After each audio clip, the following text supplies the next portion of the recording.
La naissance et l'évanouissement de la matière *******. Les hommes et les idées. La naissance et l'évanouissement de la matière par le docteur Gustave Le Bon, Paris, Société des Vermergre de France, XXVI, RVE de Condé, XXVI Mamvieux. Dans la même collection, Henri de Régnier et son œuvre, par Jean de Gourmont, avec un portrait et un autographe, un volume. Le but de cette conférence est de vous raconter une merveilleuse et étrange histoire, qu'il y a 10 ans à peine la science ne soupçonnait pas. Cette histoire est celle d'un morceau de matière quelconque, de la pierre que vous heurtez sur votre chemin, du papier qui est devant moi, des fragments de métal que vous maniez chaque jour. Une conférence faite à Ostende en août 1907. La science croyait autrefois, et beaucoup de personnes croient encore, que la matière se compose d'éléments inertes et indestructibles. Créé à l'origine des choses, il devait conserver à travers tous les changements une durée éternelle. Rien ne se crée, rien ne se perd, disait la chimie, et elle était fondée à le dire, puisque, malgré toutes les transformations qu'on lui faisait subir, la matière paraissait toujours conserver le même poids. La science nous apprend tout autre chose aujourd'hui. Elle nous montre la matière composée de petits systèmes solaires en miniature, formés d'éléments gravitant les uns autour des autres avec une immense vitesse et ne devant leur stabilité qu'à cette vitesse même. Elle nous dit que l'atome est le siège de forces colossales auprès desquelles ne sont rien celles que l'industrie manie et que peut-être cette même industrie pourra utiliser un jour. Elle nous dit encore que cette matière, siège d'une vie intense, possède une sensibilité invraisemblable qui la fait se modifier sous les influences les plus légères. Elle nous dit enfin que, loin d'être éternelle, la matière obéit à cette loi fatale qui condamne les choses et les êtres à mourir. Ne pouvant approfondir en une heure un pareil sujet, je me bornerai, dans cette conférence, à vous montrer quelques-unes des conséquences des recherches que je poursuis depuis plus de 10 ans sur la dissociation de la matière et que j'ai développées dans 2 ouvrages récents de l'évolution de la matière, in 18 de 400 pages, avec 62 figures, 15e édition, et l'évolution des forces, in 18 de 400 pages avec 40 figures, 6e édition, Flammarion, éditeur, 1908. Ces recherches, dont le résultat fondamental, très imprévu il y a bien peu d'années encore, fut de montrer que la matière n'était pas indestructible, se sont rapidement répandues dans les laboratoires. Quelques-unes de nos propositions, considérées comme très révolutionnaires quand nous les formulâmes pour la première fois, commencent à devenir presque banales aujourd'hui, bien que très éloignées cependant d'avoir porté toutes leurs conséquences. Lorsque celles-ci se dérouleront, elles conduiront à renouveler un édifice scientifique dont la stabilité semblait éternelle. Voici d'ailleurs l'énoncé des principes fondamentaux que j'ai tâché de mettre en évidence en me basant sur mes expériences. La matière, supposée jadis indestructible, s'évanouit lentement par la dissociation continuelle des atomes qui la composent. Les produits de la dématérialisation de la matière constituent des substances intermédiaires par leurs propriétés entre les corps pondérables et l'éther impondérable, c'est-à-dire entre 2 mondes que la science avait profondément séparés. Jusqu'ici, la matière, jadis envisagée comme inerte et ne pouvant restituer que l'énergie d'abord fournie, est, au contraire, un colossal réservoir d'énergie, l'énergie intra-atomique qu'elle peut dépenser sans rien emprunter au dehors. C'est de l'énergie intra-atomique libérée pendant la dissociation de la matière que résultent la plupart des forces de l'univers, l'électricité et la chaleur solaire notamment. La force et la matière sont 2 formes diverses d'une même chose. La matière représente une forme stable de l'énergie intra-atomique. La chaleur, la lumière, l'électricité, etc., représentent des formes instables de la même énergie. En dissociant les atomes, c'est-à-dire en dématérialisant la matière, on ne fait que transformer la forme stable de l'énergie, nommée matière, en ses formes instables connues sous les noms d'électricité, de lumière, de chaleur, etc.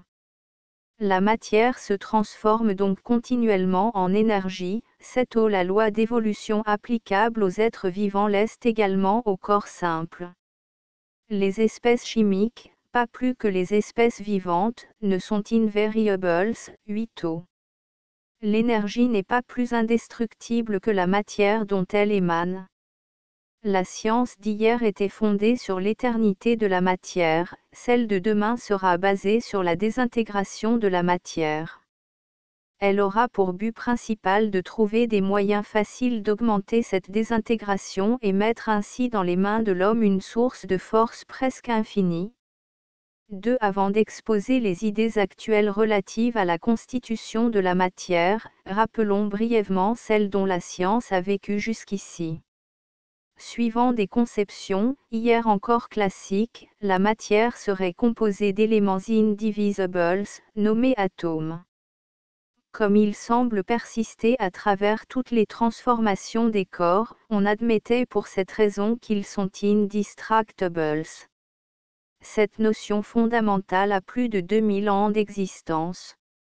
Le grand poète romain Lucrèce l'a exposé dans les termes suivants, que les livres modernes ne font guère que reproduire.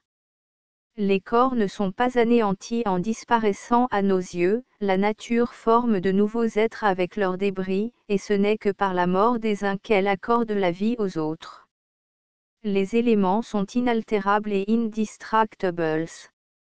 Les principes de la matière, les éléments du grand tout sont solides et éternels, nulle action étrangère ne peut les altérer. L'atome est le plus petit corps de la nature. Il représente le dernier terme de la division. Il existe donc dans la nature des corpuscules d'essence immuable, leurs différentes combinaisons forment tous les corps. Telles étaient les idées de Lucrèce et de tous les savants depuis 20 siècles. Appuyée sur des recherches expérimentales dont nous parlerons bientôt, la science moderne est arrivée à une conception de la matière bien différente. Elle admet maintenant que les atomes sont formés de tourbillons d'éther tournant autour d'une ou plusieurs masses centrales avec une vitesse de l'ordre de celle de la lumière. L'atome est comparé à un soleil entouré de son cortège de planètes. Mais comment se fait-il que ces tourbillons d'éther immatériel puissent se transformer en matière aussi rigide qu'un rocher ou un bloc d'acier? Certaines analogies appuyées sur l'expérience permettent de le comprendre. Il est probable que la matière doit uniquement sa rigidité à la rapidité de rotation de ses éléments et que, si leur mouvement s'arrêtait, elle s'évanouirait instantanément dans l'éther, sans rien laisser derrière elle. Des tourbillons gazeux, animés d'une vitesse de rotation de l'ordre de celle des rayons cathodiques, deviendraient vraisemblablement aussi durs que l'acier. Cette expérience n'est pas réalisable, mais nous pouvons pressentir ses résultats en constatant la rigidité considérable acquise par un fluide animé d'une grande vitesse. Des expériences faites dans les usines hydroélectriques ont montré qu'une colonne liquide de 2 cm seulement de diamètre, tombant à travers un tube d'une hauteur de 500 mètres, ne peut être entamée par un coup de sabre lancé avec violence. L'arme est arrêtée, à la surface du liquide, comme elle le serait par un mur. Si la vitesse de la colonne liquide était suffisante, un boulet de canon ne la traverserait pas. Une lame d'eau de quelques centimètres d'épaisseur, animée d'une vitesse assez grande, resterait aussi impénétrable aux obus que le mur d'acier d'un cuirassé. Donnons au jet d'eau précédent la forme d'un tourbillon, et nous aurons l'image des particules de la matière et l'explication probable de sa rigidité.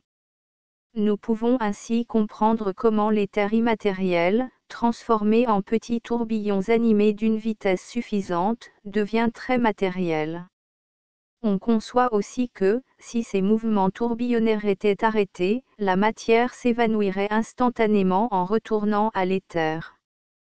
La matière qui semble nous donner l'image de la stabilité et du repos n'existe donc que grâce à la rapidité des mouvements de rotation de ces particules. La matière, c'est de la vitesse, et comme une substance animée de vitesse est aussi de l'énergie, il faut considérer la matière comme une forme particulière de l'énergie.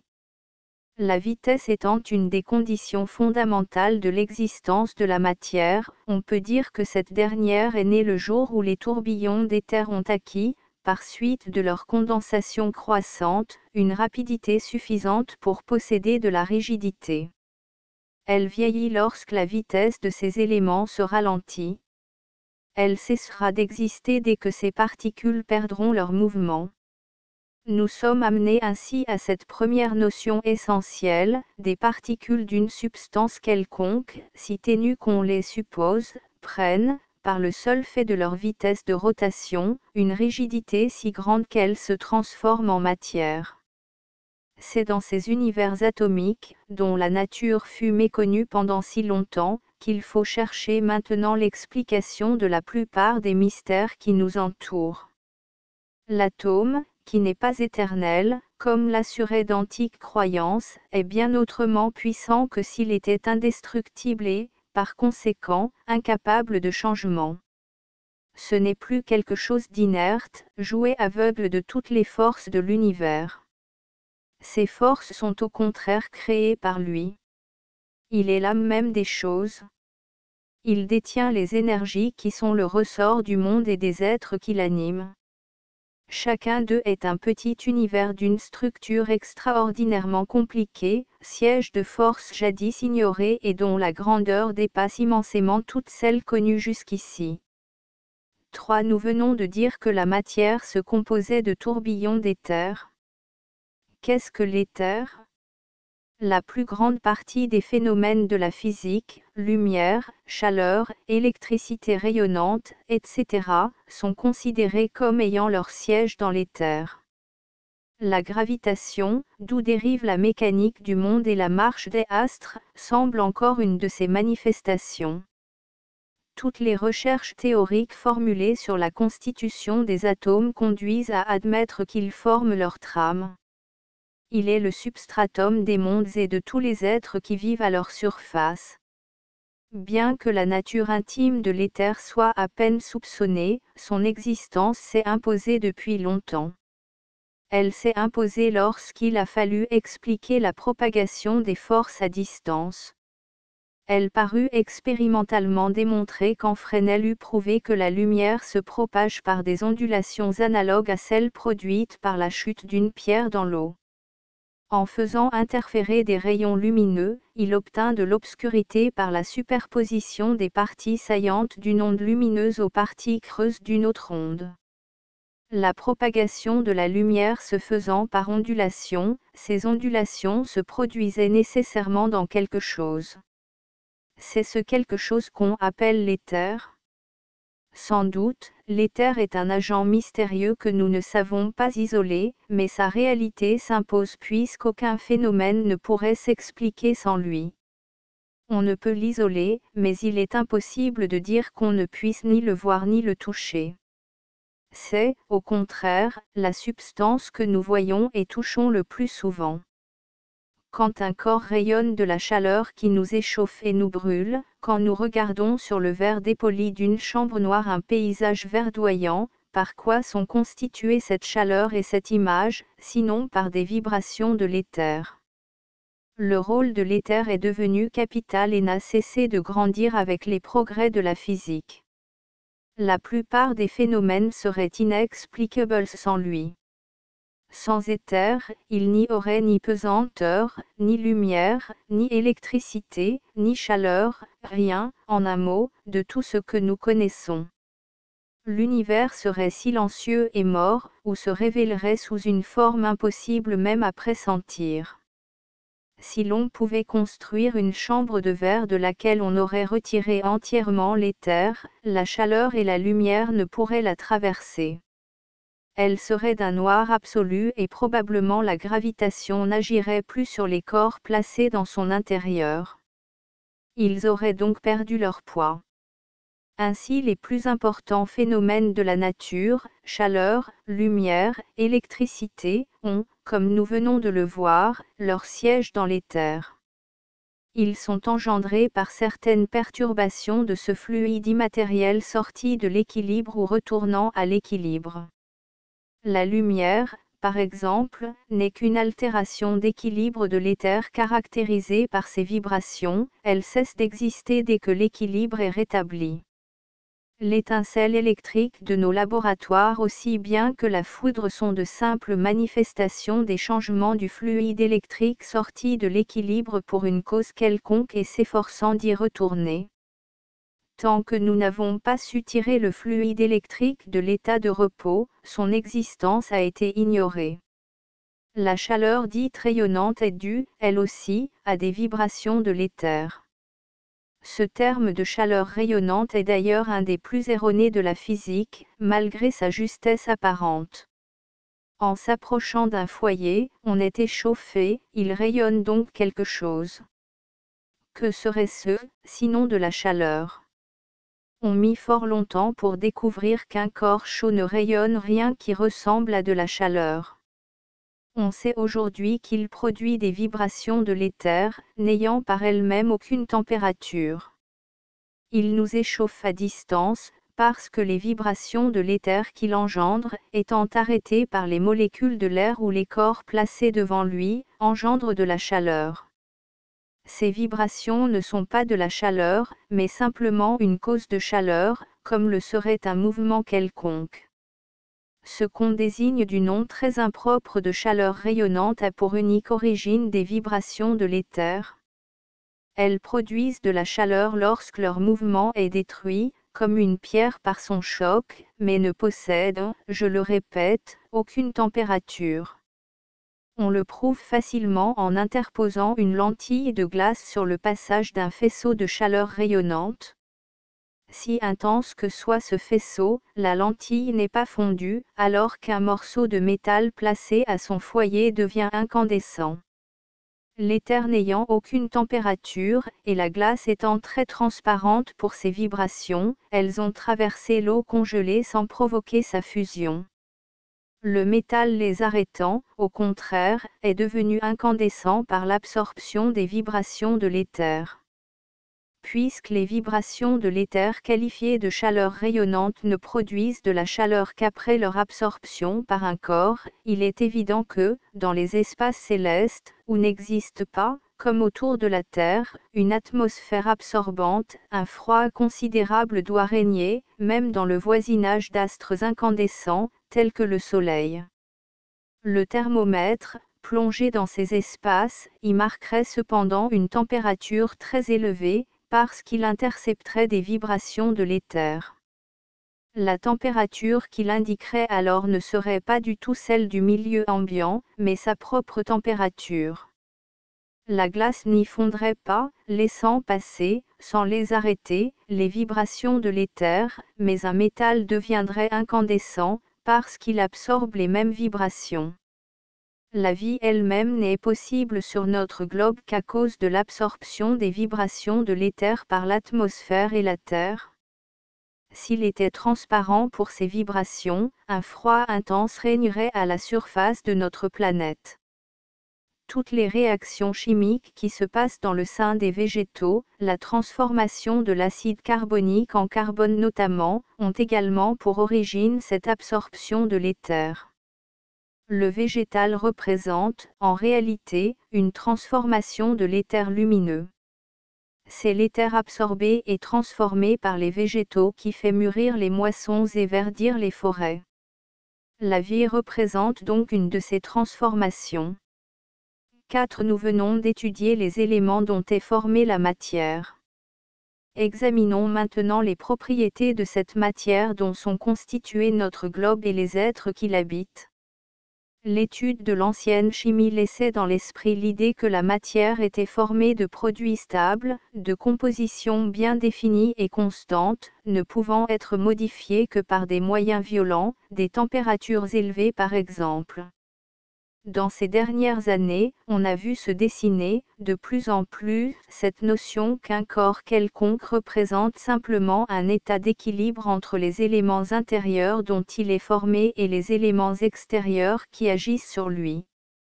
Si cette relation n'apparaît pas nettement pour certains corps, c'est qu'ils sont constitués de façon à ce que leurs équilibres se maintiennent, sans changements apparents, dans des limites de variation de milieu assez grandes. L'eau peut rester liquide pour des variations de température comprises entre 0 degrés et 100 degrés et la plupart des métaux ne paraissent pas changer d'état pour des écarts plus considérables encore. Les édifices chimiques formés par les combinaisons atomiques, et dont l'ensemble constitue la matière, semblent très fixes, mais ils sont tous, en réalité, d'une mobilité très grande. Les moindres variations de milieu, température, pression, etc. modifient instantanément les mouvements des éléments constitutifs de la matière.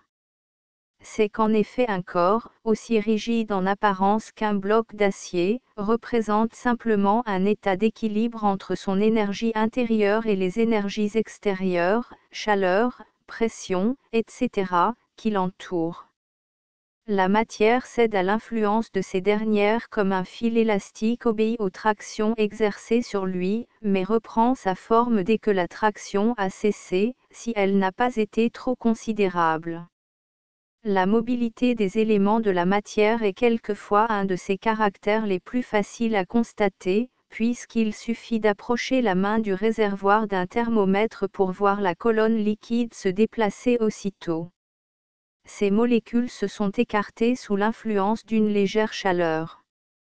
Quand nous approchons la main d'un bloc de métal, les mouvements de ces éléments se modifient également, mais d'une façon si faible pour nos sens qu'ils ne les perçoivent pas, et c'est pourquoi la matière nous apparaît alors comme très peu mobile. La croyance générale à la stabilité de la matière est confirmée d'ailleurs par l'observation, puisque, pour faire subir à un corps des modifications considérables, comme de le fondre ou de le réduire en vapeur, il faut des moyens très puissants. Des méthodes d'investigation suffisamment précises montrent, au contraire, que non seulement la matière est d'une mobilité extrême, mais encore possède une sensibilité inconsciente dont la sensibilité consciente d'aucun être vivant ne saurait approcher. Les physiologistes mesurent la sensibilité d'un être par le degré d'excitation nécessaire pour obtenir de lui une réaction. On le considère comme fort sensible lorsqu'il réagit sous des excitants très faibles. En appliquant à la matière brute un procédé d'investigation analogue, on constate que la substance la plus rigide et la moins sensible en apparence est au contraire d'une sensibilité invraisemblable.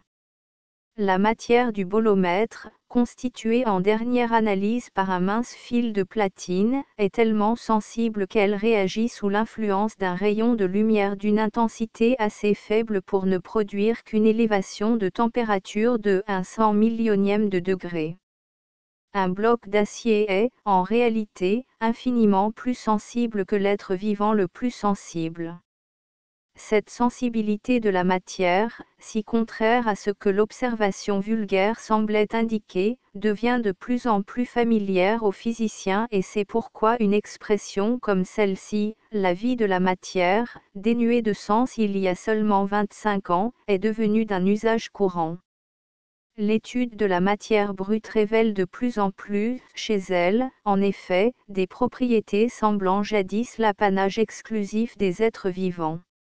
En se basant sur ce fait que, le signe le plus général et le plus délicat de la vie est la réponse électrique, M. Beuys a montré que cette réponse électrique, considérée généralement comme l'effet d'une force vitale inconnue, existe dans la matière. Et il montre par des expériences ingénieuses, la fatigue des métaux et sa disparition après le repos, l'action des excitants, des déprimants et des poisons sur ces mêmes métaux. La matière, telle que nous la connaissons, ne représente, je le répète, qu'un état d'équilibre, une relation entre les forces intérieures qu'elle recèle et les forces externes pouvant agir sur elle. Les secondes ne sont pas modifiables sans que les premières changent également, de même qu'on ne peut toucher à l'un des plateaux d'une balance équilibrée sans faire osciller l'autre. Ainsi donc les éléments de la matière sont en mouvement incessant, un bloc de plomb, un rocher, une chaîne de montagnes n'ont qu'une immobilité apparente. Ils subissent toutes les variations du milieu et modifient constamment leurs équilibres pour s'y adapter. La nature ne connaît pas le repos. S'il se trouve quelque part, ce n'est ni dans le monde que nous habitons, ni dans les êtres vivants à sa surface. Il n'est pas davantage dans la mort, qui ne fait que substituer à certains équilibres momentanés d'atomes d'autres équilibres dont la durée sera aussi éphémère. Malgré l'extrême mobilité de la matière, le monde paraît cependant très stable. Il l'est, en effet, mais simplement parce que, dans sa phase actuelle d'évolution, le milieu qui l'enveloppe varie dans des limites assez restreintes. La constance apparente des propriétés de la matière résulte uniquement de la constance actuelle du milieu où elle est plongée. Les propriétés de la matière que nous venons de vous exposer ne sont pas les seules qu'elle possède.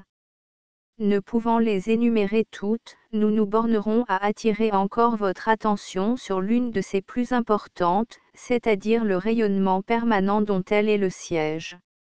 Jusqu'au zéro absolu, c'est-à-dire jusqu'à 273 degrés au-dessous de la température de la glace, la matière envoie sans discontinuer des vibrations dans l'éther.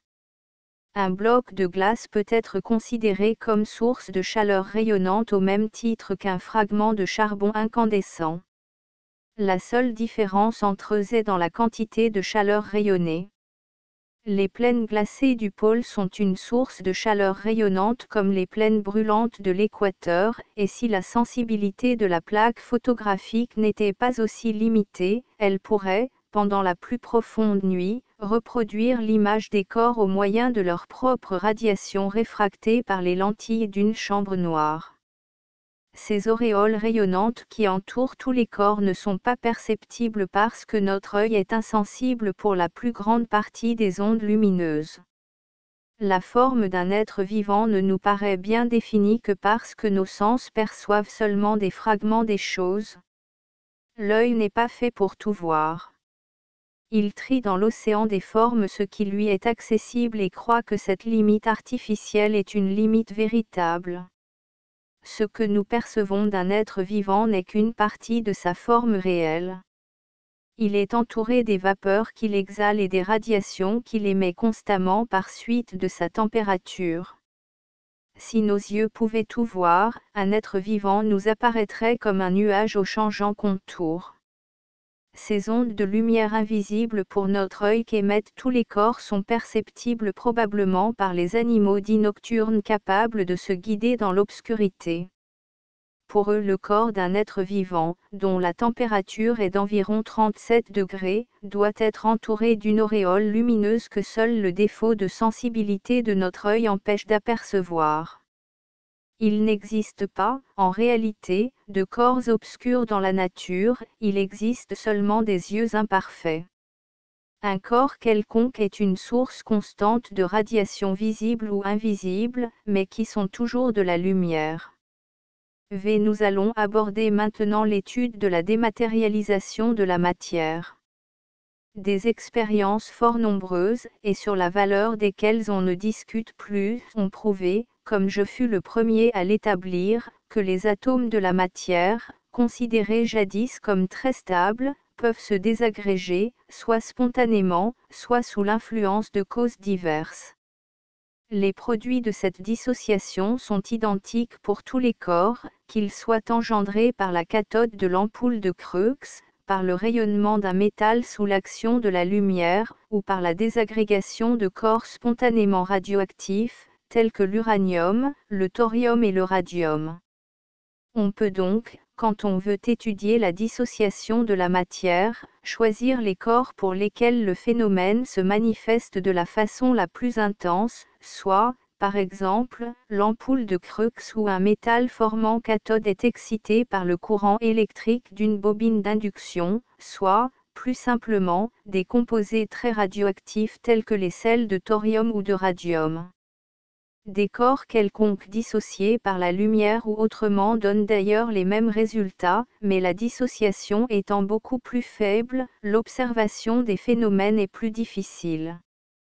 On constate que les produits divers de la dissociation de la matière actuellement connus peuvent se ranger dans les 6 classes suivantes: émanation, ions négatifs, ions positifs, électrons, rayons X et radiations analogues.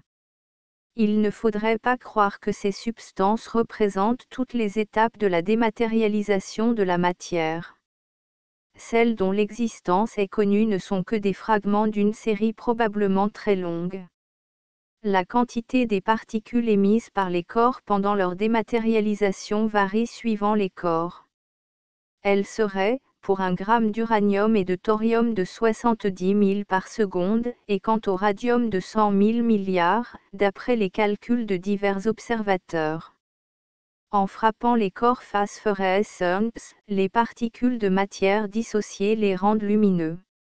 Sur cette propriété est fondé le spintariscope, instrument qui rend visible pour les yeux les plus incrédules la dissociation permanente de la matière. Il consiste simplement en un écran de sulfure de zinc, au-dessus duquel se trouve une petite aiguille dont l'extrémité fut trempée dans une solution d'un corps spontanément dissociable.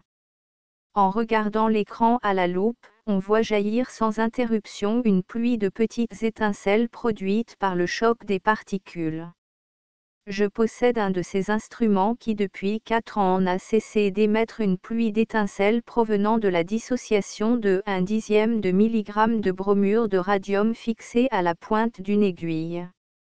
Nous venons de parler des millions de corpuscules par seconde que peut émettre durant des siècles 1 gramme d'un corps radioactif. De tels chiffres provoquent toujours une certaine défiance, parce que nous n'arrivons pas à nous représenter l'extraordinaire petitesse des éléments de la matière. Cette défiance disparaît quand on constate la susceptibilité de substances très ordinaires à demeurer pendant des années, sans subir aucune dissociation, le siège d'une émission de particules abondantes facile à constater par l'odorat, mais inappréciable aux plus sensibles balances. Monsieur Berthelot s'est livré sur ce sujet à d'intéressantes recherches. Il essaya de déterminer la perte de poids que subissent des corps très odorants bien que fort peu volatiles. L'odorat est d'une sensibilité infiniment supérieure à celle de la balance, puisque, pour certaines substances, telles que l'iodoforme, la présence de 1/100 de millionième de milligramme peut, suivant M. Berthelot, être facilement révélée. Il est arrivé, après des recherches faites avec ce corps, à la conclusion que 1 gramme d'iodoforme perd seulement 1/100 de milligramme de son poids en une année, c'est-à-dire 1 milligramme en 100 ans, bien qu'émettant sans cesse un flot de particules odorantes dans toutes les directions. Monsieur Berthelot ajoute que si, au lieu d'iodoforme, on s'était servi de musc, les poids perdus auraient été beaucoup plus petits, 1000 fois plus peut-être, ce qui ferait 100 000 ans pour la perte de 1 milligramme. Les particules émises par la matière en se dissociant ont des vitesses de 30 000 à 300 000 km par seconde. Il peut sembler fort difficile de mesurer la vitesse de corps se mouvant avec une telle rapidité. Cette mesure est cependant très simple. Un étroit faisceau de radiation obtenu par un moyen quelconque avec un corps radioactif, par exemple, est dirigé sur un écran susceptible de phosphorescence. En le frappant, il y produit une petite tache lumineuse. Ce faisceau de particules étant électrisé est déviable par un champ magnétique. On peut donc l'infléchir au moyen d'un aimant. Le déplacement de la tache lumineuse sur l'écran phosphorescent indique la déviation que fait subir aux particules un champ magnétique d'intensité connue. La force nécessaire pour dévier d'une certaine quantité un projectile de masse connue permettant de déterminer la vitesse de ce dernier, on conçoit que de la déviation des particules il soit possible de déduire leur vitesse. Quand le pinceau de radiation contient des particules de vitesse différentes, elles tracent une ligne plus ou moins longue sur l'écran phosphorescent au lieu de se manifester par un simple point, et on peut ainsi calculer la vitesse de chacune d'elles. 6. Nous venons de vous parler des propriétés de la matière, mais nous vous avons dit encore peu de choses des forces dont elle est le siège. En quoi consistent ces forces? Quel est le mécanisme de leur production? Toutes les forces de la nature sont engendrées par des perturbations d'équilibre de l'éther ou de la matière et disparaissent quand les équilibres troublés sont rétablis. La lumière, par exemple, qui prend naissance avec les vibrations de l'éther, cesse avec elle. Deux corps en relation, chargés de chaleur, d'électricité, de mouvement, etc., ne peuvent, quelle que soit la différence de grandeur de ces corps, agir l'un sur l'autre et produire de l'énergie que quand les éléments dont ils sont chargés ne sont pas en équilibre. Cette rupture d'équilibre provoque une sorte d'écoulement d'énergie. Il se fait du point où la tension est la plus haute vers celui où elle est la plus basse, et continue jusqu'à ce que l'équilibre soit rétabli, c'est-à-dire jusqu'à ce qu'il y ait égalité de niveau entre les corps en relation. Suivant les milieux où se manifestent les perturbations d'équilibre, et suivant leur forme, ils prennent les noms de chaleur, électricité, lumière, etc. Une force est donc toujours le résultat d'une dénivellation. Deux corps chauds à la même température représentent deux réservoirs au même niveau, ou deux poids égaux sur les plateaux d'une balance, et il n'en résulte aucune manifestation d'énergie. Si, au contraire, la température de l'un des corps est moins élevée que celle de l'autre, il y aura perturbation d'équilibre et production d'énergie jusqu'à ce que les deux corps soient au même niveau calorifique. Ainsi donc, sans une dénivellation d'éther ou de matière, il n'y a aucune manifestation possible d'énergie. Si le Soleil possède dans toute sa masse une température uniforme de 6000 degrés et qu'il puisse y exister des êtres capables de supporter cette chaleur, elle ne représenterait pour eux aucune énergie. N'ayant pas de corps froid à leur disposition, ils ne pourraient obtenir aucune chute de chaleur, condition indispensable de la production d'énergie thermique. Admettons maintenant qu'au lieu de se trouver à une température uniforme de 6000 degrés, ces êtres imaginaires vivent dans un monde de glace à la température uniforme de 0, mais possèdent dans des puits profonds une provision illimitée d'air liquide. Contrairement à ceux plongés dans un milieu à 6000 degrés, ils trouveraient dans les blocs de glace une source considérable d'énergie. En plongeant, en effet, ces derniers dans l'air liquide à 180 degrés, ils obtiendraient une dénivellation de température considérable. Au contact de la glace qui est pour l'air liquide un corps très chaud, ce dernier entrerait aussitôt en ébullition, et sa vapeur pourrait être employée à faire fonctionner des moteurs. Les habitants de ce monde remplaceraient donc le charbon de nos machines à vapeur par des blocs de glace qu'ils considéreraient, ainsi que nous le faisons pour la houille, comme des réservoirs d'énergie. Avec cette glace et cet air liquide, il leur serait très facile de produire les températures les plus élevées. La tension de la vapeur obtenue pourrait faire fonctionner des dynamos avec lesquels on obtient des courants électriques capables de fondre et volatiliser tous les métaux. On voit, en définitive, que toutes les formes d'énergie sont des effets transitoires résultant de ruptures d'équilibre entre plusieurs grandeurs, poids, chaleur, électricité, vitesse.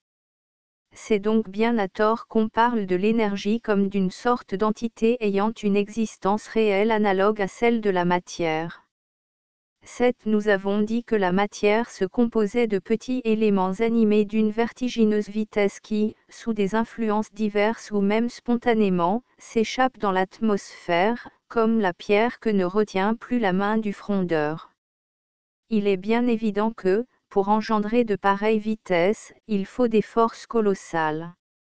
Je fus ainsi conduit à admettre que la matière était le siège d'une énergie jadis insoupçonnée, à laquelle j'ai donné le nom d'énergie intra-atomique. Cette dernière est, nous le verrons bientôt, l'origine de toutes les autres forces, la chaleur solaire et l'électricité notamment. Elle diffère de toutes les énergies que nous connaissons par sa concentration très grande, par sa prodigieuse puissance et par la stabilité des équilibres qu'elle peut former. Si, au lieu de réussir à dissocier seulement des millièmes de milligrammes de matière, comme on le fait maintenant, on pouvait en dissocier quelques kilogrammes, nous posséderions une source d'énergie auprès de laquelle toute la provision de houille que nos mines contiennent représenterait un insignifiant total. C'est en raison de la grandeur de l'énergie intra-atomique que les phénomènes radioactifs se manifestent avec l'intensité observée. C'est elle qui produit l'émission de particules douées d'une immense vitesse, la pénétration des corps matériels, l'apparition des rayons X, etc. L'universalité dans la nature de l'énergie intra-atomique est un de ses caractères le plus facile à constater. On reconnaît son existence partout, maintenant qu'on trouve partout de la radioactivité. Les équilibres qu'elle forme sont très stables, puisque la matière se dissocie si faiblement que pendant longtemps on put la croire indestructible. Ce sont, d'ailleurs, les effets produits sur nos sens par ces équilibres stables que nous appelons la matière. Les autres formes d'énergie, lumière, électricité, etc., sont caractérisées par des équilibres très instables. Nous avons été naturellement conduits à essayer de mesurer la grandeur de l'énergie intra-atomique. Les chiffres obtenus sont immensément supérieurs à tous ceux donnés par les réactions chimiques antérieurement connues, la combustion de la houille, par exemple. Prenons une pièce de cuivre de 1 centime, pesant, comme on le sait, 1 gramme, et supposons qu'en exagérant la rapidité de sa dissociation nous puissions arriver à la dématérialiser entièrement. L'énergie cinétique possédée par un corps en mouvement, étant égale à la moitié du produit de sa masse par le carré de sa vitesse, un calcul élémentaire donne la puissance que représenteraient les particules de ce gramme de matière animée de la vitesse constatée pendant la dissociation des corps. Elle est égale à 510 milliards de kilogrammètres, chiffre qui correspond à environ 6 milliards 800 millions de chevaux vapeur. Cette quantité d'énergie serait suffisante pour faire parcourir à un train de marchandises 4 fois la circonférence du globe. Pour faire effectuer avec du charbon ce trajet au même train, il faudrait en dépenser pour 68 000 francs. Ce chiffre de 68 000 francs représente donc la valeur marchande de l'énergie intra-atomique contenue dans une pièce de 1 centime. Sous quelle forme l'énergie intra-atomique peut-elle exister dans la matière? Comment des forces si colossales peuvent-elles être concentrées dans des particules si petites? L'idée d'une telle concentration semble, au premier abord, inexplicable, parce que notre expérience usuelle montre la grandeur de puissance mécanique toujours associée à la dimension des appareils qui la produisent. Une machine d'une puissance de 1000 chevaux par exemple possède un volume considérable. Par association d'idées nous sommes conduits à croire que la grandeur de l'énergie mécanique implique la grandeur des appareils qui la produisent. C'est là une illusion pure résultant de l'infériorité de nos systèmes mécaniques et facile à détruire par de très simples calculs. Une des plus élémentaires formules de la dynamique montre que l'on peut accroître à volonté l'énergie d'un corps de grandeur constante, en accroissant simplement sa vitesse. On peut donc concevoir une machine théorique formée simplement d'une tête d'épingle tournant dans le chaton d'une bague, et qui, malgré sa petitesse, posséderait, grâce à sa force giratoire, une puissance mécanique égale à celle de plusieurs milliers de locomotives. Nous avons appris aujourd'hui à dissocier la matière, mais seulement en quantité extrêmement faible. Il est cependant permis d'espérer que la science de l'avenir trouvera moyen de la désagréger plus complètement. Elle aura alors à sa disposition une source immense de force. Je suis déjà arrivé, par des moyens fort simples, a obligé des corps très stables à devenir, à surface égale, 40 fois plus radioactifs que des substances spontanément dissociables, telles que l'uranium. Les résultats à obtenir dans cet ordre de recherche seraient en vérité immenses. Dissocier facilement la matière mettrait à notre disposition une source infinie d'énergie et rendrait inutile l'extraction de la houille, dont la provision s'épuise rapidement. Le savant qui trouvera le moyen de libérer économiquement les forces que contient la matière changera presque instantanément la face du monde. Une source illimitée d'énergie étant gratuitement à la disposition de l'homme, il n'aurait plus à se la procurer par un dur travail. Cette dissociation de l'énergie intra-atomique, concentrée dans la matière dès le commencement des choses, explique l'origine des forces de l'univers. Aux époques lointaines du chaos de notre système solaire, dont les nébuleuses montrent une confuse image, l'éther s'est lentement condensé. Ces tourbillons localisés, formant probablement les éléments primitifs de la matière, ont accumulé par la vitesse croissante de leur rotation l'énergie intra-atomique dont nous constatons l'existence. À la phase de condensation succéda plus tard une phase de dissociation. Notre univers est entré dans un nouveau cycle, l'énergie lentement accumulée dans l'atome a commencé de se dégager par suite de sa dissociation. La chaleur solaire, d'où dérivent la plupart des énergies que nous utilisons, représente une des plus importantes manifestations de cette dissociation. Ainsi donc le Soleil, générateur de la plupart des énergies terrestres, ne fait que dépenser les forces lentement accumulées par la matière à l'époque où, dans les nuages primitifs d'éther, les atomes emmagasinèrent les énergies qu'ils devaient restituer un jour. L'étude que nous venons de faire nous a montré que la matière n'était pas éternelle et se dissociait pour retourner à cet éther mystérieux, premier substratum des choses. Ces constatations conduisent à se demander comment la matière a pu naître et comment elle peut mourir.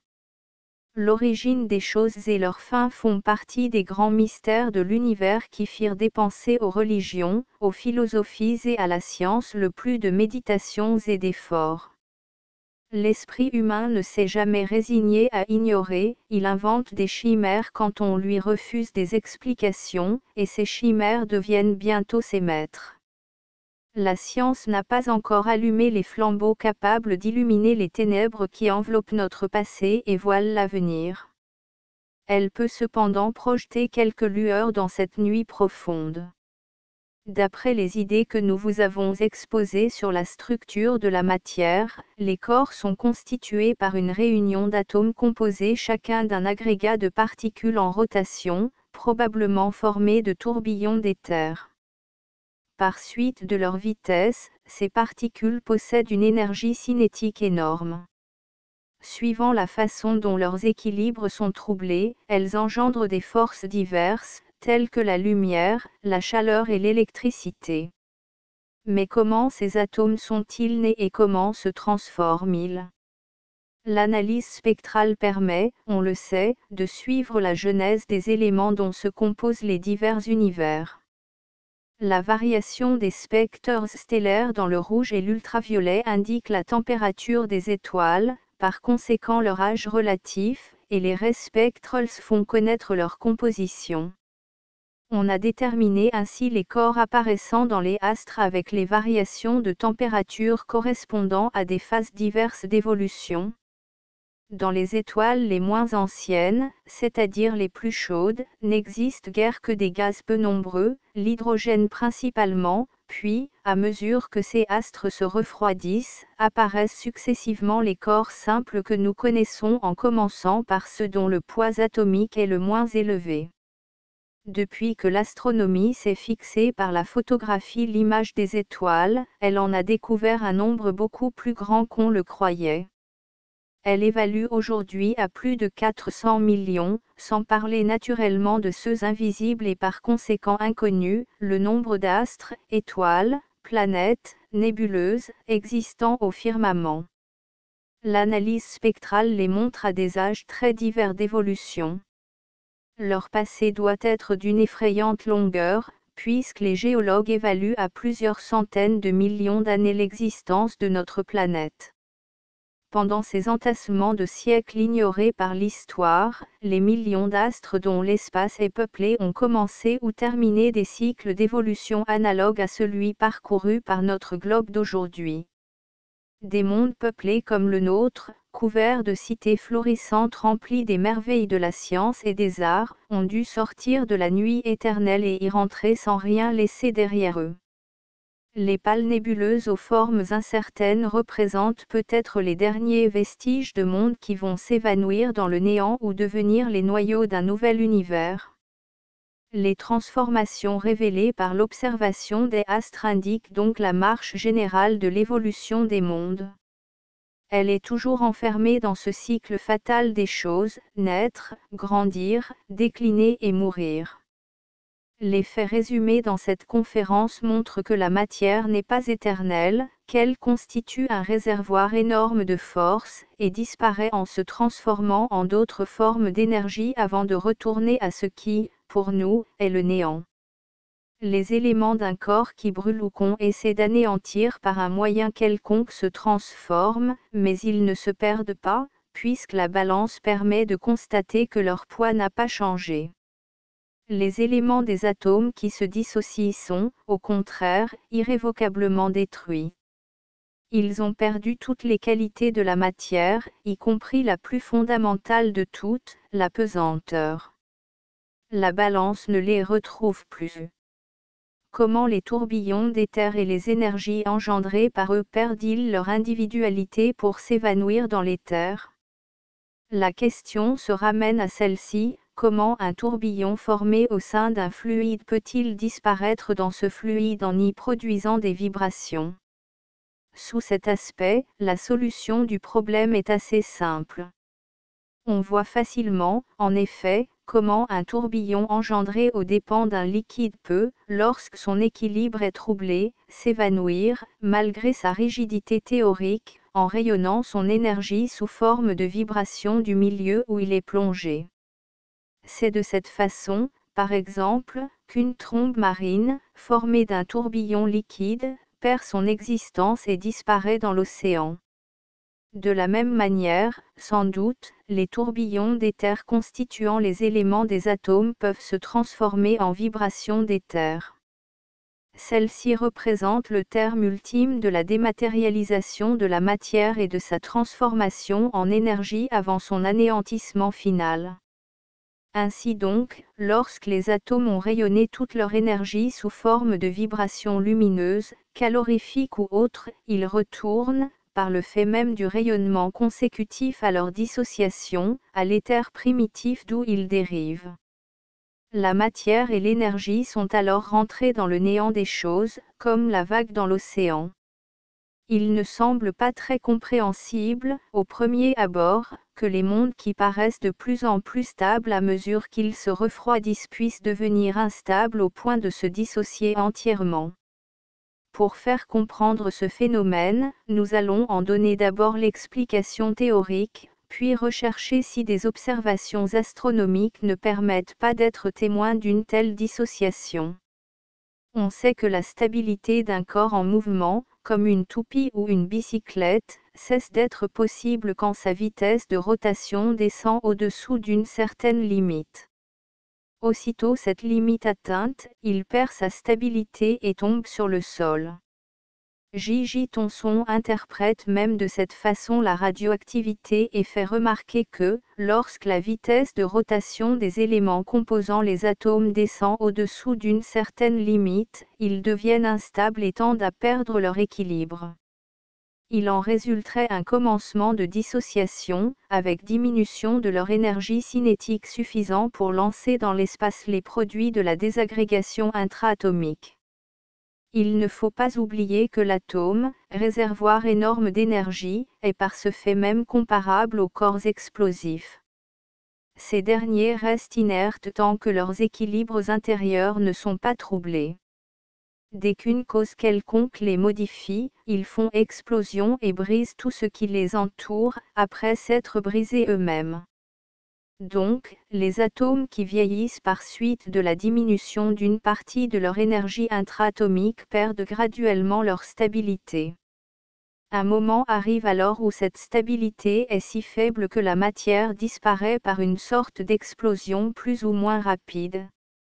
Les corps de la famille du radium offrent une image de ce phénomène, image d'ailleurs très affaiblie parce que les atomes de ces corps sont seulement arrivés à une période d'instabilité où la dissociation est assez lente. Elle en précède probablement une autre, plus rapide, capable de produire leur explosion finale. Des corps tels que l'uranium et le radium représentent sans doute un état de vieillesse auquel tous les corps arriveront un jour et qu'ils commencent déjà à manifester dans notre univers, puisque toute matière est légèrement radioactive. Il suffirait que la dissociation fût assez générale et assez rapide pour produire l'explosion du monde où elle se manifesterait. Les considérations théoriques qui précèdent trouvent un solide appui dans les apparitions et disparitions brusques d'étoiles.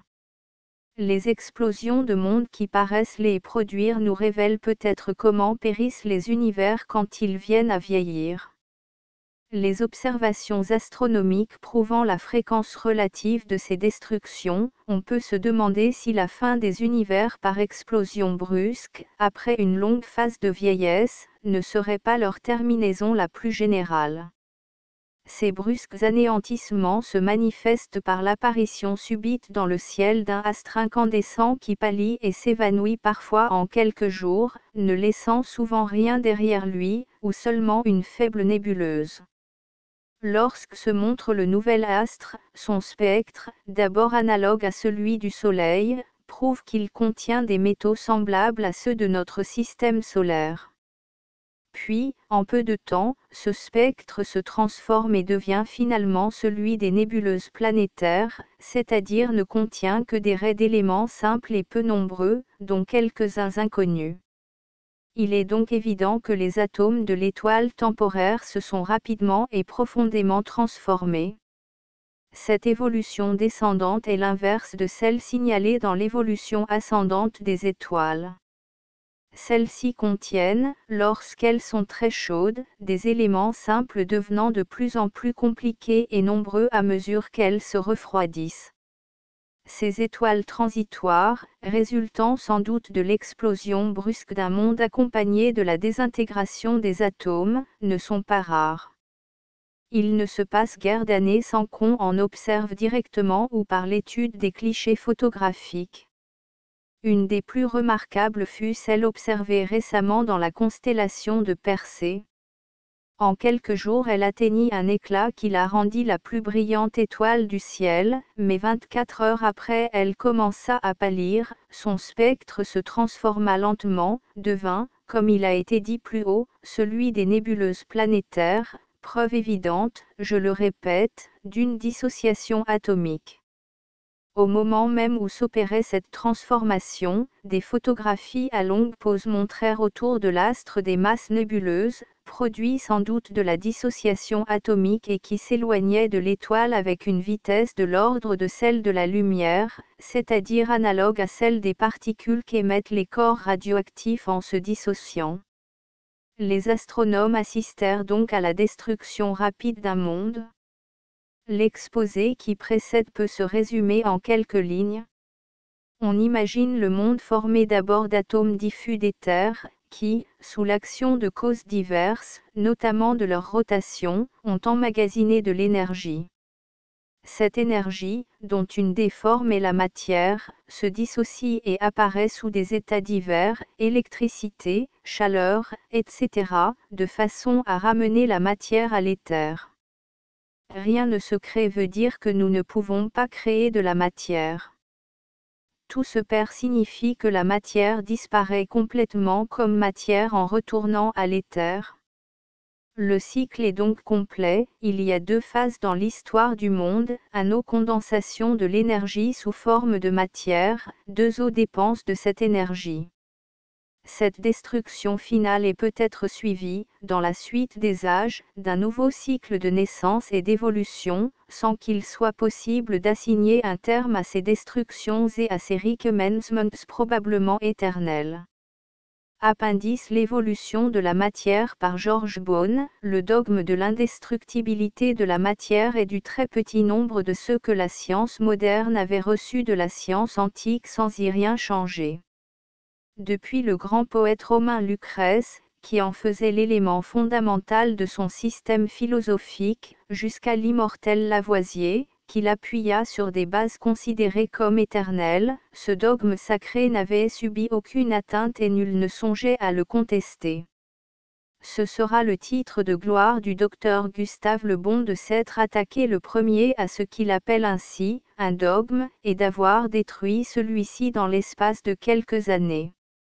En 1896, il publiait au compte-rendu de l'Académie des sciences une courte note résumant les recherches qu'il poursuivait depuis 2 ans et d'où il résultait que la lumière en tombant sur les corps produit des radiations capables de traverser les substances matérielles. Cette note marquera une des dates importantes de l'histoire de la science, car elle a été le point de départ de la découverte de la dissociation de la matière. En 1897, dans les mêmes comptes rendus, le docteur Gustave Le Bon énonça que tous les corps frappés par la lumière émettent des radiations capables de rendre l'air conducteur de l'électricité, et indiqua l'analogie de ces radiations avec celle de la famille des rayons cathodiques, et avec les radiations uraniques que venait de découvrir M. Becquerel. Le docteur Gustave Le Bon affirma que toutes ces radiations étaient quelque chose d'absolument différent de la lumière, et soutint, contre tout, qu'elles ne subissent ni la réflexion, ni la réfraction, ni la polarisation. Il avait raison, car tous les physiciens sont maintenant d'accord pour classer dans la même famille les rayons cathodiques, les émissions de l'uranium et du radium, et celles des corps frappés par la lumière. Gustave Le Bon fut assez hardi pour énoncer cette loi générale, sous des influences diverses, lumière, réactions chimiques, actions électriques, et souvent même spontanément, les atomes des corps simples, aussi bien que des corps composés, se dissocient et émettent des effluves de la famille des rayons cathodiques. Monsieur de Rijn, le célèbre physicien de Liège, fut le premier qui accepta entièrement cette généralisation, pour en tirer d'ailleurs des résultats remarquables. Beaucoup ne l'admirent pas, et cependant de tous les côtés on recherchait inconsciemment en quelque sorte la radioactivité, c'est-à-dire les produits de la dissociation de la matière, et on en trouvait partout. Les faits prouvant que l'atome est susceptible d'une dissociation apte à le conduire à des formes où il a perdu toutes ses qualités matérielles sont aujourd'hui très nombreux, et précisément parmi les plus importants il faut noter cette émission, non seulement par les corps dits radioactifs, mais encore par tous les autres, de particules animées d'une vitesse de l'ordre de celle de la lumière, capables de rendre l'air conducteur de l'électricité, de traverser les substances matérielles, d'être dévié par un champ magnétique. Le docteur Gustave Le Bon ne s'est pas contenté de reconnaître que les atomes peuvent se dissocier, il s'est demandé encore où ces atomes puisent l'immense quantité d'énergie nécessaire pour lancer dans l'espace des particules avec une vitesse presque aussi prodigieuse que celle de la lumière. Affranchi de tous les préjugés classiques, au lieu de rechercher cette énergie en dehors de la matière, comme le font encore beaucoup de physiciens, Gustave Le Bon l'a cherchée dans la matière elle-même, et il est arrivé à concevoir la matière d'une façon toute nouvelle, celle-ci, au lieu d'être une chose inerte, capable seulement de restituer l'énergie qui lui a été fournie, serait un réservoir énorme d'énergie. Grâce à Gustave Le Bon, on est arrivé maintenant à considérer un atome comme un système d'éléments impondérables, maintenus en équilibre par les rotations, attractions et répulsions des parties qui le composent. La matière ne serait qu'une variété de l'énergie, aux formes déjà connues de l'énergie, chaleur, lumière, etc. Il faudrait en ajouter une autre, la matière ou énergie intra-atomique. La réalité de cette forme nouvelle d'énergie, que nous a fait connaître Gustave Le Bon, ne s'appuie nullement sur la théorie, mais elle se déduit des faits d'expérience, bien qu'ignorée jusqu'alors, elle est la plus puissante des forces connues, et même elle serait l'origine de la plupart des autres. Ainsi, en dissociant des atomes, on ne ferait que donner à la variété d'énergie nommée matière une forme différente telle que l'électricité ou la lumière, par exemple. Les équilibres des éléments dont l'ensemble constitue un atome peuvent être comparés, dit Gustave Le Bon, à ceux qui maintiennent les astres dans leurs orbites. Dès qu'ils sont troublés, des énergies considérables se manifestent, comme elles se manifesteraient si la Terre ou un astre quelconque était brusquement arrêté dans sa course. De telles perturbations dans les systèmes planétaires atomiques peuvent se réaliser, soit sans raison apparente, comme pour les corps très radioactifs lorsque, par des causes diverses, ils sont arrivés à un certain degré d'instabilité, soit artificiellement, comme pour les corps ordinaires, quand ils sont soumis à l'influence d'excitants divers, chaleur, lumière, etc. Les excitants agissent alors comme l'étincelle sur une masse de poudre, c'est-à-dire en libérant des quantités d'énergie fort supérieures à la cause très légère qui a déterminé leur libération. Et comme l'énergie condensée dans l'atome est en quantité immense, il en résulte qu'à une perte extrêmement faible de matière correspond la création d'une quantité énorme d'énergie. Cette conception du docteur Gustave Le Bon a une importance philosophique très considérable. Elle n'a nullement pour but de nier l'existence de la matière ainsi que la métaphysique l'a parfois tenté, mais elle fait, simplement, disparaître la dualité classique entre la matière et l'énergie. Matière et énergie ne sont plus en effet que deux choses identiques sous des aspects différents, la matière n'est qu'une forme stable d'énergie et rien d'autre. Plus d'un physicien, l'illustre Faraday, par exemple, avait déjà essayé, il est vrai, de faire disparaître la dualité établie entre la matière et l'énergie. Quelques philosophes le tentèrent également, en faisant remarquer que la matière ne nous est accessible que par l'intermédiaire des forces agissant sur nos sens. Mais tous les arguments de cet ordre étaient considérés avec raison comme d'une portée purement métaphysique. On leur objectait que jamais on n'avait pu transformer de la matière en énergie, et qu'il fallait la seconde pour animer la première.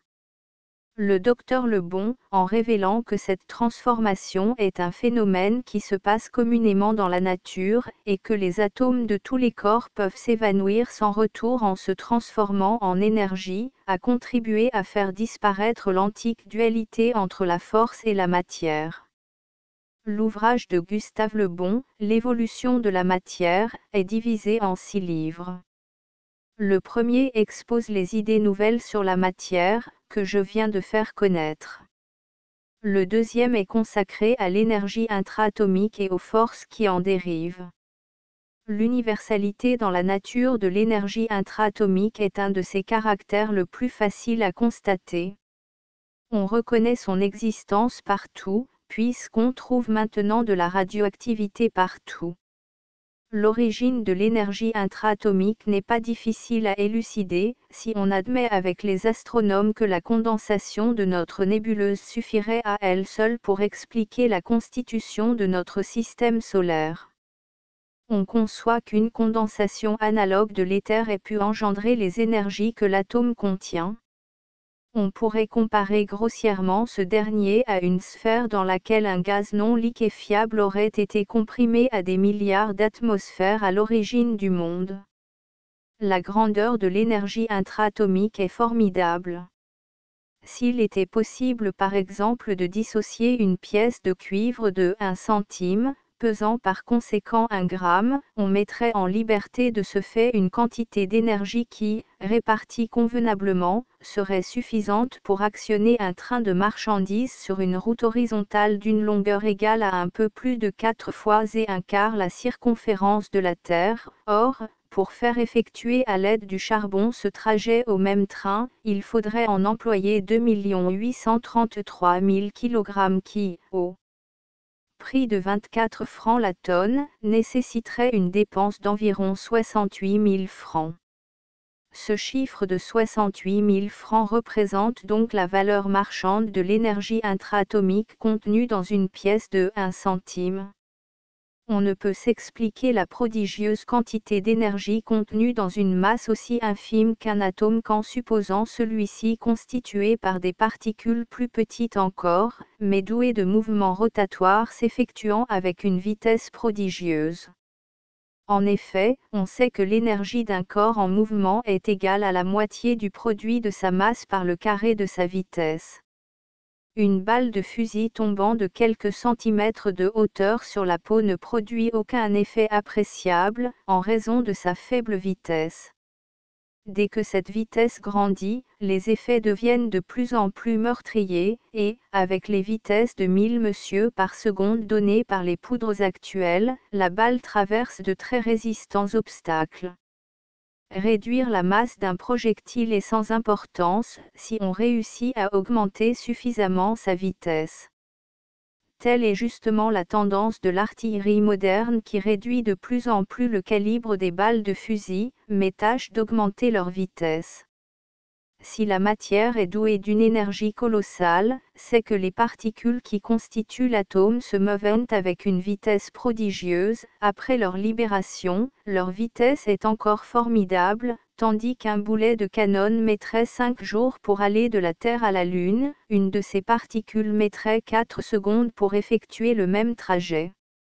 C'est dans l'énergie intra-atomique qu'il est logique de chercher l'origine, jusqu'ici inconnue, de l'électricité et de la chaleur solaire. Le radium est capable de produire de la chaleur en se dissociant, on a cherché sa présence dans le Soleil, cela n'est pas nécessaire, puisque tous les corps peuvent se dissocier. J.J. Thomson pense même maintenant que l'énergie actuellement concentrée dans les atomes n'est qu'une insignifiante portion de celle qu'ils contenaient jadis et qu'ils ont perdue par rayonnement.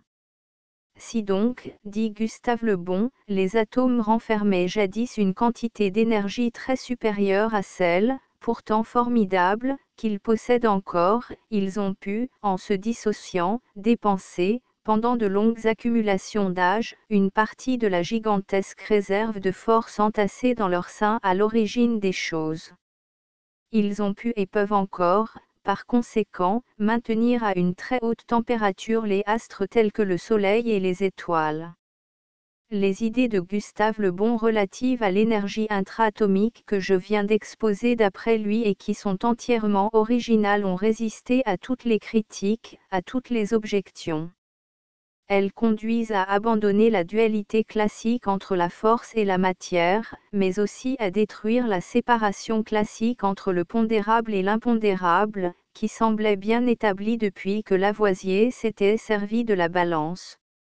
Larmor, il est vrai, avait employé récemment les multiples ressources de l'analyse mathématique pour tâcher de faire disparaître ce qu'il a appelé l'irréconciliable dualité de la matière et de l'éther, mais on ne pouvait réussir qu'en partant de l'expérience, c'est ce qu'a fait Gustave Le Bon. Le livre 3 de son ouvrage nous fait pénétrer dans le monde de l'impondérable, dans l'éther cosmique. Bien que la nature intime de l'éther soit à peine soupçonnée, son existence s'est imposée depuis longtemps, et paraît à quelques-uns plus certaine que celle de la matière même. Son rôle est devenu capital et n'a cessé de grandir avec les progrès de la physique. La plupart des phénomènes seraient inexplicables sans lui. Sans éther, il n'y aurait ni pesanteur, ni lumière, ni électricité, ni chaleur, rien en un mot de ce que nous connaissons. L'univers serait silencieux et mort. Certains se représentent l'éther comme un gaz excessivement dilué, mais cette comparaison est mauvaise, car les gaz sont très compressibles et l'éther ne l'est pas. Il serait plus exact de le comparer à un solide élastique, un solide au sein duquel s'effectueraient les mouvements des astres. On admet aujourd'hui que l'éther peut être le siège, non seulement de mouvements vibratoires réguliers comme ceux qui produisent la lumière, mais encore de mouvements variés, projections, rotations, tourbillons, et les physiciens de nos jours tendent à attribuer un rôle fondamental aux tourbillons. Ne serait-ce pas certains de ces tourbillons qui constitueraient les atomes, et la matière ne serait-elle pas un état particulier de l'éther? Le livre 4 nous fait assister à la dématérialisation de la matière.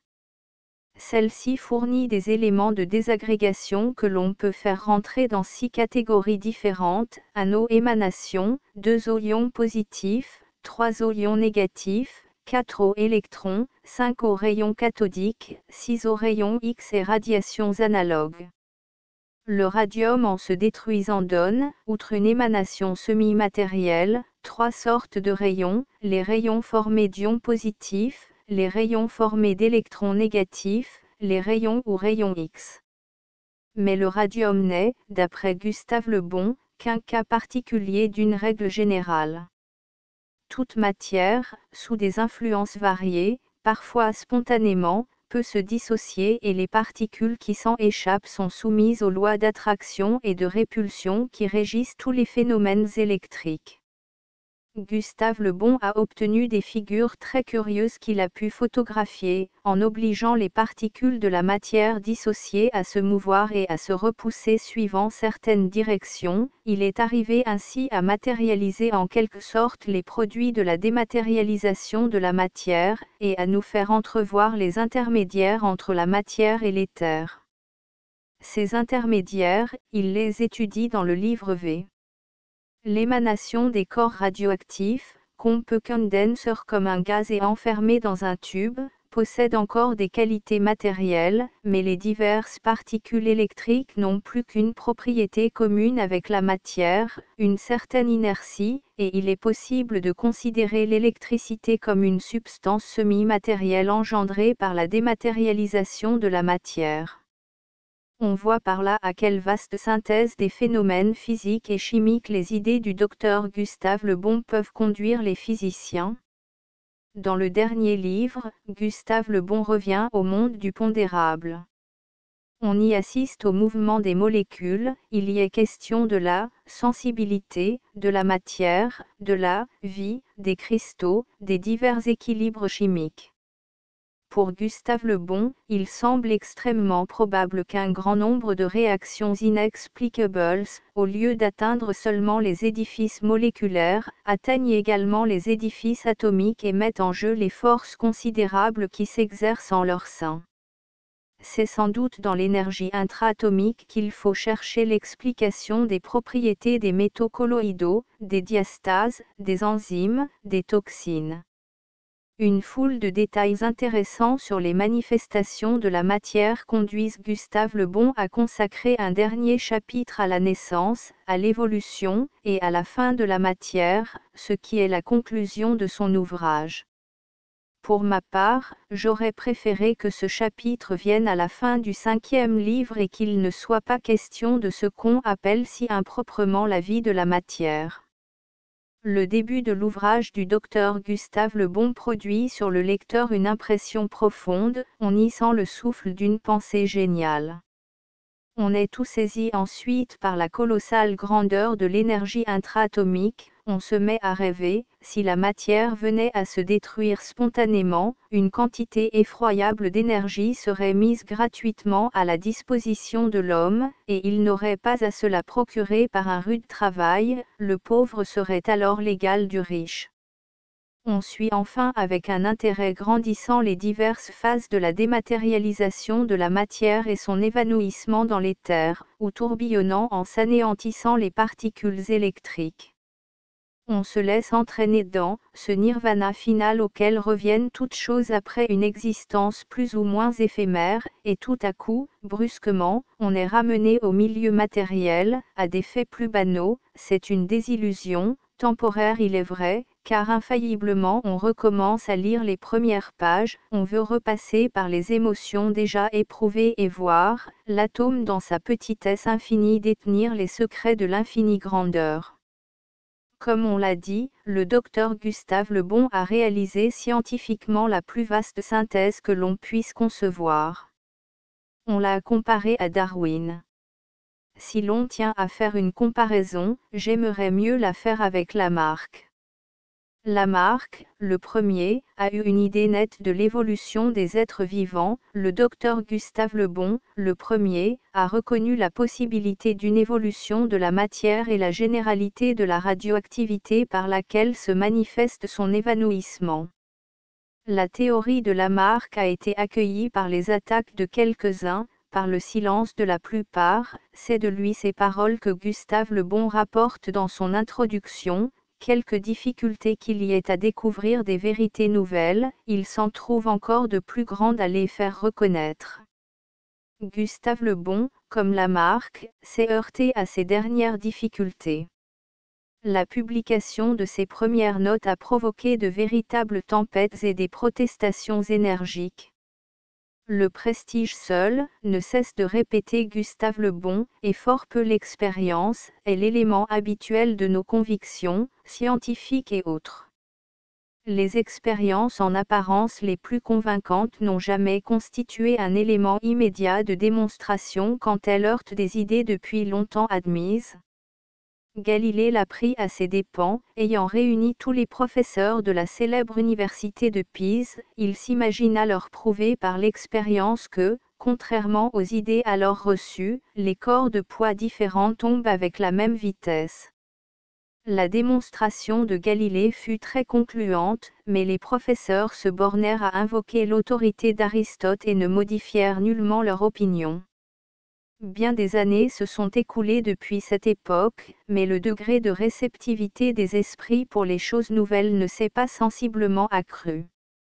Imprimerie d'Yves Mergre de France Blais et Roy, 7 rue Victor Hugo, Poitiers. *** End of the Project Gutenberg e-book La naissance et l'évanouissement de la matière *** Updated editions will replace the previous one. The all editions will be renamed. Creating the works from print editions not protected by US copyright law means that no one owns the United States copyright in these works, so the Foundation, and you, can copy and distribute it in the United States without permission and without paying copyright royalty. Special rule, set forth in the general terms of use part of this license, apply to copying and distributing Project Gutenberg symbol marque commercial electronic works to protect the Project Gutenberg symbol marque commercial concept and trademark. Project Gutenberg is a registered trademark, and may not be used if you charge for an e-book, except by following the terms of the trademark license, including paying royalty for use of the Project Gutenberg trademark. If you do not charge anything for copy of this e-book, complying with the trademark license is very easy. You may use this e-book for nearly any purpose such as creation of derivative works, report, performance and research. Project Gutenberg e-books may be modified and printed and given away. You may do practically anything in the United States with e-books not protected by US copyright law. Redistribution is subject to the trademark license, especially commercial redistribution.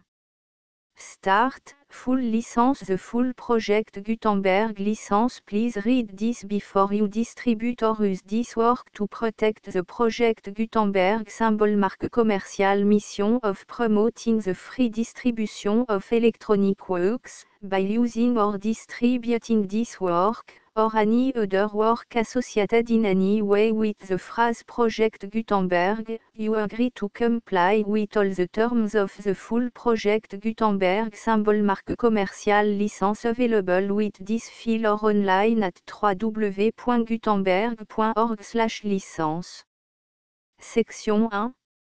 General Terms of Use and Redistributing Project Gutenberg symbol marque commercial electronic works. A by reading or using any part of this Project Gutenberg symbol marque commercial electronic work, you indicate that you have read, understand, agree to and accept all the terms of this license and intellectual property, trademark / copyright, agreement. If you do not agree to abide by all the terms of this agreement, you must cease using and return or destroy all copy of Project Gutenberg symbol marque commerciale électronique works in your possession. If you paid a fee for obtaining a copy of or access to a Project Gutenberg symbol marque commerciale électronique work and you do not agree to be bound by the terms of this agreement, you may obtain a refund from the person or entity to whom you paid the fee as set forth in paragraph 1.e.8. 1.b Project Gutenberg is a registered trademark. It may only be used on or associated in any way with an electronic work by people who agree to be bound by the terms of this agreement. There are a few things that you can do with most Project Gutenberg symbol marque commerciale électronique works even without complying with the full terms of this agreement. See paragraph 1.c below. There are a lot of things you can do with Project Gutenberg symbol marque commerciale électronique works if you follow the terms of this agreement and help preserve free future access to Project Gutenberg symbol marque commerciale électronique works. See paragraph 1.e below. 1.c. The Project Gutenberg Literary Archive Foundation, the Foundation or PGLAF, owns a compilation copyright in the collection of Project Gutenberg symbol marque commerciale électronique works. Nearly all the individual works in the collection are in the public domain in the United States. If an individual work is unprotected by copyright law in the United States and you are located in the United States, we do not claim a right to prevent you from copying, distributing, performing, displaying or creating derivative works based on the work alone as all references to Project Gutenberg are removed. Of course, we hope that you will support the Project Gutenberg symbol marque commerciale mission of promoting free access to electronic works by freely sharing Project Gutenberg symbol marque commerciale works in compliance with the terms of this agreement for keeping the Project Gutenberg symbol marque commerciale name associated with the work. You can easily comply with the terms of this agreement by keeping this work in the same format with its attached full Project Gutenberg symbol marque commerciale license when you share it without charge with others. 1.d. The copyright laws of the place where you are located also govern what you can do with this work. Copyright laws in most countries are in a constant state of change. If you are outside the United States, check the laws of your country in addition to the terms of this agreement before downloading, copying, displaying, performing, distributing or creating derivative works based on this work or any other Project Gutenberg symbol marque commerciale work. The Foundation makes no representations concerning the copyright status of any work in any country other than the United States. 1.e Unless you have removed all references to Project Gutenberg. 1.e.1. The following sentence, with active links to, or other immediate access to, the full Project Gutenberg symbol marque commerciale license must appear prominently whenever any copy of a Project Gutenberg symbol marque commerciale work, any work on which the phrase Project Gutenberg appears, or with which the phrase Project Gutenberg is associated, is accessed, displayed, performed, viewed, copied or distributed. This ebook is for the use of anyone anywhere in the United States and most other parts of the world at no cost and with almost no restriction whatsoever. You may copy it, give it away or reuse it under the terms of the Project Gutenberg license included with this ebook or online at www.gutenberg.org. If you are not located in the United States, you will have to check the laws of the country where you are located before using this ebook. 1.e.2 If an individual project Gutenberg symbol marque commercial electronic work is derived from texts not protected by US copyright law, does not contain a notice indicating that it is posted with permission of the copyright holder, the work can be copied and distributed to anyone in the United States without paying any fees or charge. If you are redistributing or providing access to a work with the phrase Project Gutenberg associated with or appearing on the work, you must comply either with the requirements of paragraphs 1.e.1 through 1.e.7 or obtain permission for the use of the work and the Project Gutenberg symbol marque commercial trademark as set forth in paragraphs 1.e.8 or 1.e.9. 1.e.3 If an individual project Gutenberg symbol marque commercial electronic work is posted with the permission of the copyright holder, your use and distribution must comply with both paragraphs 1.e.1 through 1.e.7 and any additional terms imposed by the copyright holder. Additional terms will be linked to the Project Gutenberg symbol marque commercial license for all works posted with the permission of the copyright holder found at the beginning of this work. 1.e.4 Do not unlink or detach or remove the full Project Gutenberg symbol marque commercial license terms from this work, or any file containing a part of this work or any other work associated with Project Gutenberg symbol marque commercial. 1.e.5 Do not copy, display, perform, distribute or redistribute this electronic work, or any part of this electronic work, without permanently displaying the sentence set forth in paragraph 1.e.1 with active links or immediate access to the full terms of the Project Gutenberg symbol marque commercial license. 1.e.6 You may convert to and distribute this work in any binary, compressed, marked up, non-proprietary or proprietary form, including any word processing or hypertext form. However, if you provide access to or distribute copy of a Project Gutenberg symbol marque commercial work in a format other than plain vanilla ASCII or other format used in the official version posted on the official Project Gutenberg symbol marque commercial website, www.gutenberg.org you must, at no additional cost, fee or expense to the user, provide a copy, a means of exporting a copy, or a means of obtaining a copy upon request, of the work in its original plain vanilla ASCII or other form. Any alternate format must include the full Project Gutenberg symbol marque commercial license as specified in paragraph 1.e.1. 1.e.7 Do not charge a fee for access to, viewing, displaying, performing, copying or distributing any Project Gutenberg symbol marque commercial works unless you comply with paragraph 1.e.8 or 1.e.9.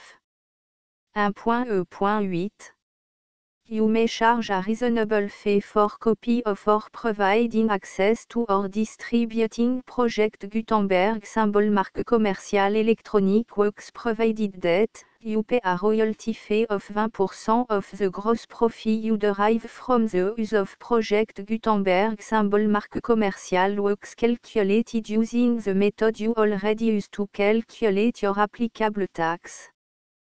The fee is owed to the owner of the Project Gutenberg symbol marque commercial trademark, BU et HAS agreed to donate royalty under this paragraph to the Project Gutenberg Literary Archive Foundation.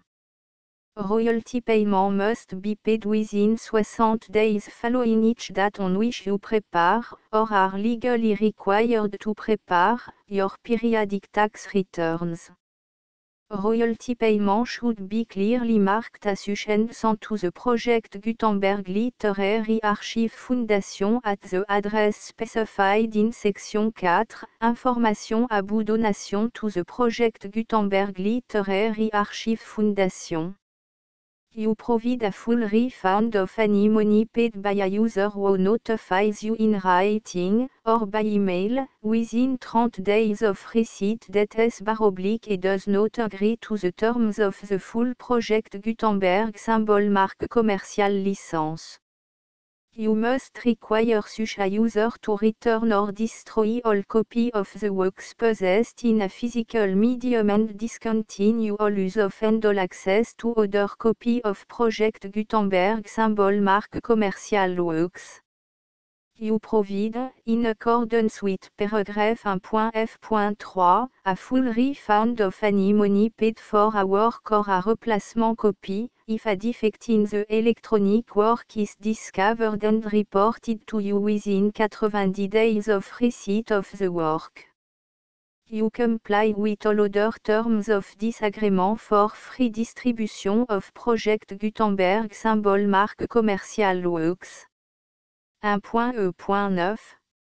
If you wish to charge a fee or distribute a Project Gutenberg symbol marque commercial electronic work or group of works on different terms than are set forth in this agreement, you must obtain permission in writing from the Project Gutenberg Literary Archive Foundation, the manager of the Project Gutenberg symbol marque commercial trademark.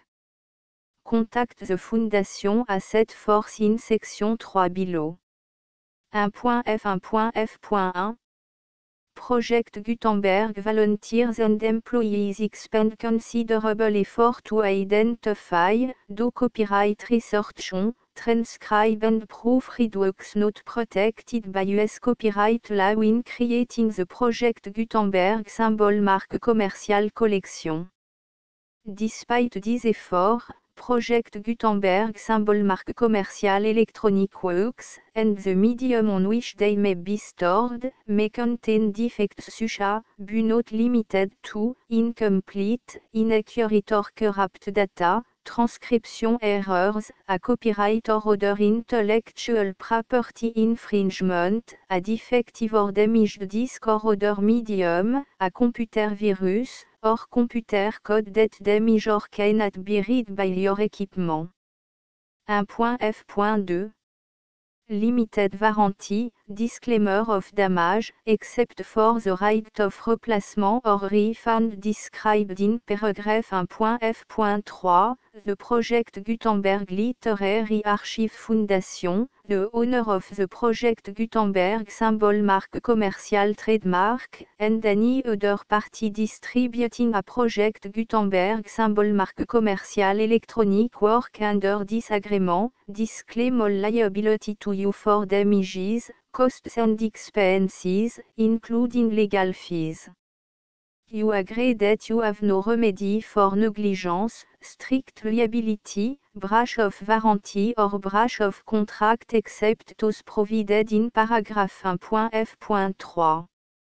You agree that the Foundation, the trademark owner, and any distributor under this agreement will not be liable to you for actual, direct, indirect, consequential, punitive or incidental damages even if you give notice of the possibility of such damage. 1.f.3 Limited right of replacement or refund, if you discover a defect in this electronic work within 90 days of receiving it, you can receive a refund of the money, if any, you paid for it by sending a written explanation to the person you received the work from. If you received the work on a physical medium, you must return the medium with your written explanation. The person or entity that provided you with the defective work may elect to provide a replacement copy in lieu of a refund. If you receive the work electronically, the person or entity providing it to you may choose to give you a second opportunity to receive the work electronically in lieu of a refund. If the second copy is also defective, you may demand a refund in writing without further opportunities to fix the problem. 1.f.4 Except for the limited right of replacement or refund set forth in paragraph 1.f.3, this work is provided to you as, with no other warranties of any kind, express or imply, including but not limited to warranties of merchantability or fitness for any purpose. 1.f.5 Some states do not allow disclaimers of certain implied warranties or the exclusion or limitation of certain type of damages. If any disclaimer or limitation set forth in this agreement violates the law of the state applicable to this agreement, the agreement shall be interpreted to make the maximum disclaimer or limitation permitted by the applicable state law. The invalidity or unenforceability of any provision of this agreement shall not void the remaining provision. 1.f.6 Indemnity, you agree to indemnify and hold the foundation, the trademark owner, any agent or employee of the foundation, anyone providing copy of Project Gutenberg symbol marque commercial electronic works in accordance with this agreement, and any volunteers associated with the production, promotion and distribution of Project Gutenberg symbol marque commercial electronic works, harmless from all liability, costs and expenses, including legal fees, that arise directly or indirectly from any of the following which you do or cause to occur. A. Distribution of this or any Project Gutenberg symbol marque commercial work. B. Alteration, modification, or addition or deletions to any Project Gutenberg symbol marque commercial work. And C. Any defective cause. Section 2. Information about the mission of Project Gutenberg symbol marque commercial. Project Gutenberg symbol marque commercial is synonymous with the free distribution of electronic works in format readable by the widest variety of computer including obsolete, old, middle-aged and new computer. It exists because of the effort of hundreds of volunteers and donations from people in all walks of life. Volunteers and financial support to provide volunteers with the assistance they need are critical to reaching Project Gutenberg symbol marque commercial's goals and ensuring that the Project Gutenberg symbol marque commercial collection will remain freely available for generations to come. In 2001, the Project Gutenberg Literary Archive Foundation was created to provide a secure and permanent future for Project Gutenberg symbol marque commercial and future generations. To learn more about the Project Gutenberg Literary Archive Foundation and how your efforts and donations can help, see section 3 and 4 and the Foundation information page at www.gutenberg.org. Section 3. Information about the Project Gutenberg Literary Archive Foundation. The Project Gutenberg Literary Archive Foundation is a non-profit 501, c3, educational corporation organized under the laws of the state of Mississippi and granted tax-exempt status by the Internal Revenue Service. The Foundation SEIN or Federal Tax Identification Number is 64 à 6 221 541. Contribution to the Project Gutenberg Literary Archive Foundation are tax deductible to the full extent permitted by U.S. federal laws and your state's laws. The Foundation's business office is located at 809 North 1500 West, Salt Lake City, U84 116, 801, 596 à 1887. Email contact links and up-to-date contact information can be found at the Foundation's website and official page at www.gutenberg.org/contact section 4. Information about donation to the Project Gutenberg Literary Archive Foundation. Project Gutenberg symbol marque commercial depends upon and cannot survive without widespread public support and donation to carry out its mission of increasing the number of public domain and licensed works that can be freely distributed in machine-readable form accessible by the widest array of equipment including outdated equipment. Many small donations, $1 to $5,000, are particularly important to maintaining tax-exempt status with the IRS. The Foundation is committed to complying with the laws regulating charities and charitable donations in all 50 states of the United States. Compliance requirements are not uniform and it takes a considerable effort, much paperwork and money fees to meet and keep up with these requirements. We do not solicit donations in locations where we have not received written confirmation of compliance. To send donation or determine the status of compliance for any particular state, visit www.gutenberg.org/donate. While we cannot and do not solicit contribution from states where we have not met the solicitation requirements, we know of no prohibition against accepting unsolicited donation from donors in such states who approach us with offers to donate. International donations are gratefully accepted, but we cannot make any statements concerning tax treatment of donations received from outside the United States. US laws alone swamp for small staff. Please check the Project Gutenberg web page for current donation methods and addresses. Donations are accepted in a number of other ways including checks, online payments and credit card donations. To donate, please visit www.gutenberg.org/donate. Section 5. Général information about Project Gutenberg symbol marque commerciale electronic works. Professor Michael S. R. was the originator of the Project Gutenberg symbol marque commerciale concept of a library of electronic works that could be freely shared with anyone. For 40 years, he produced and distributed Project Gutenberg symbol marque commerciale ebooks with only a loose network of volunteer support.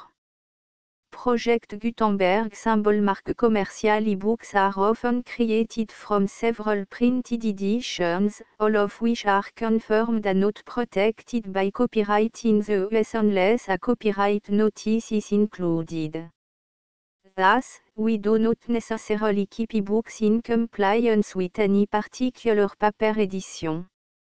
Most people start at our website which has the main page search facility, www.gutenberg.org.